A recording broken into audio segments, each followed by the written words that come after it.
Could you and Laura work together as a team on this one? Okay, would that be okay with you? Sure. Okay.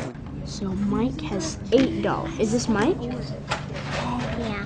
Okay, so In any classroom, anywhere you go, you're going to have an incredibly broad range of kids, socially, academically, all across the spectrum. And so how does a single person, as a teacher, as a manager, teach 20 to 30 kids in a single classroom when that ability range is so wide? I personally believe that the social skills and, more importantly, students building social skills to help them work together, to talk about math, to explain their thinking, to offer help when another student is struggling, and just as importantly for a child to be able to accept help. That's a really difficult part of that equation. All of those skills are part of the social arena that we're working in, and without them, I don't know how you could teach a classroom with such a broad range of abilities. how do you want to make this model? Audience, what are some things that you noticed? Okay.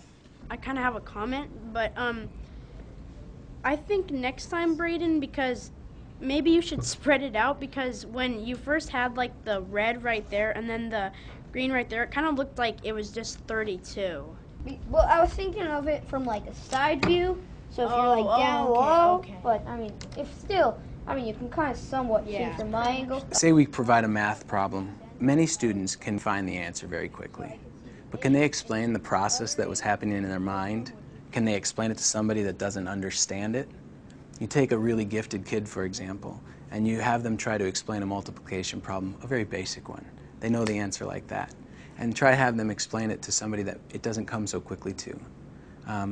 It's an amazing activity to watch, to see them think through the process. Oh, well, I know that 3 times 4 is 3 groups of 4 or 4 groups of 3, and here's how I see it, and here's what it looks like visually, and that's how I get to this answer.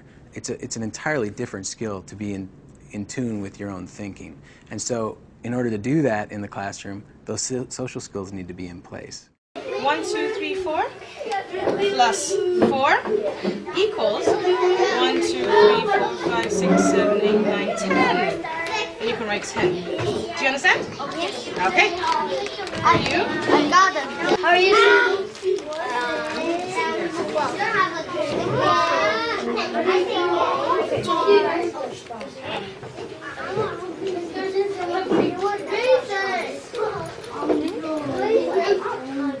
Double 3. So what do we need to do? So how do we do that? Can you write? What is the first thing we need to do? Hold on. Let Nick do it. Okay. So double 3. Let's find out what the answer is. Go again. Yes! Yes!